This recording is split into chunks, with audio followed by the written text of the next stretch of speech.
tenía Chiapas comparado con el promedio nacional, podemos decir que en términos relativos hoy en día los chiapanecos estamos un poquito peor de lo que estábamos en 1900.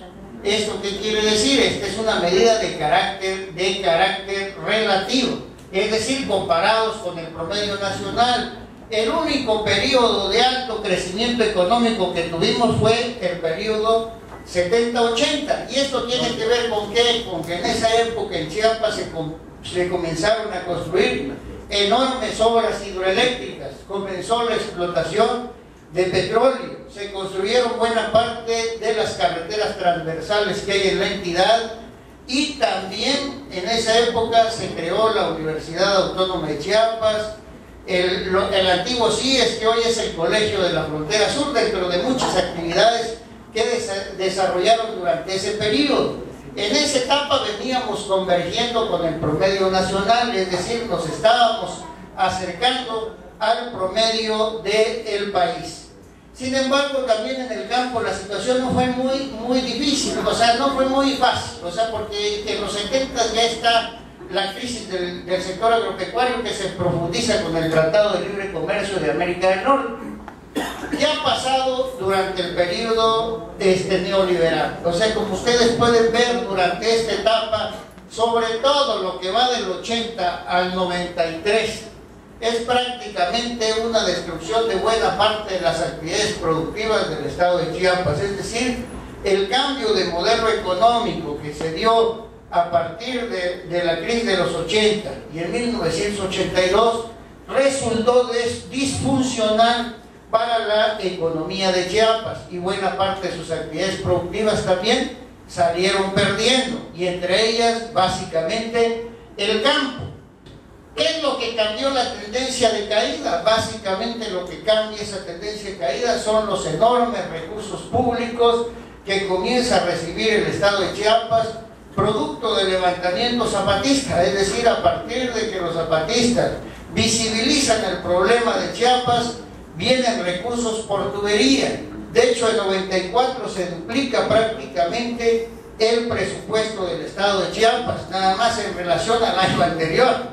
Y hoy podemos decir que Chiapas es un estado pobre con un gobierno rico. ¿Qué es lo que ha sucedido durante este periodo? Ahí tienen ustedes una gráfica que nos da una idea de qué ha pasado con dos de los productos más importantes del campo chiapaneco, que es en este caso el maíz y el café. Es decir, ¿qué ha pasado con el valor de la producción de estos dos cultivos en términos reales? Es decir, deflactado el proceso inflacionario. Han tenido una tendencia en términos generales a la baja.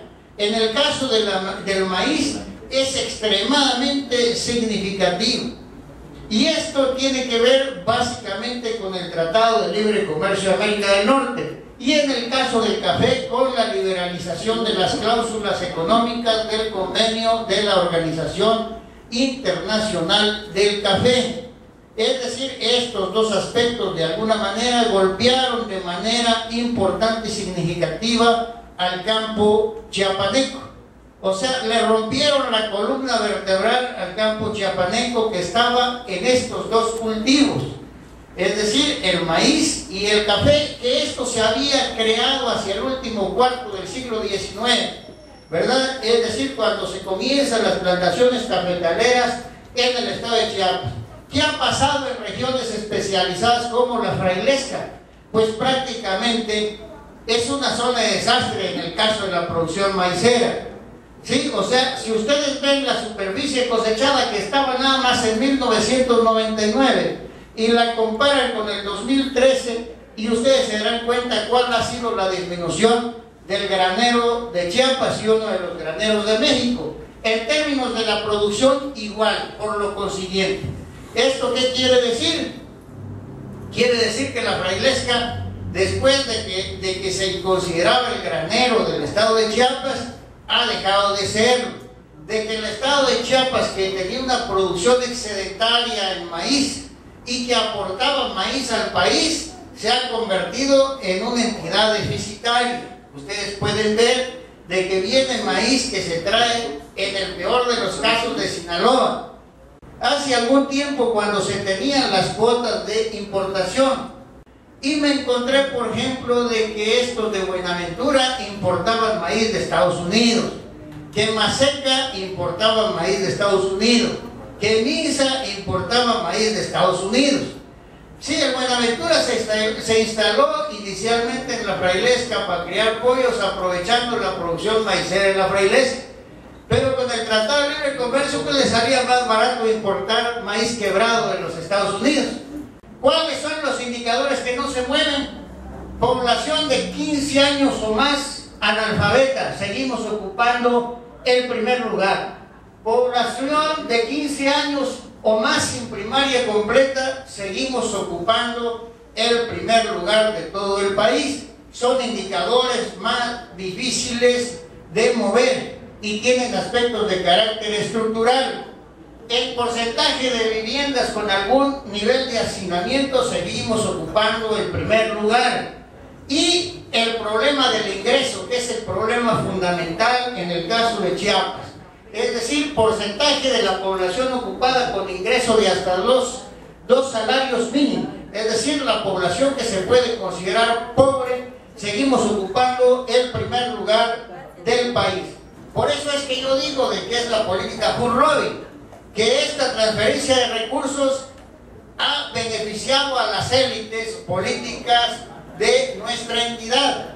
Hoy estas élites tienen una correlación de fuerza mucho más favorable de la que tenían hace algunos años.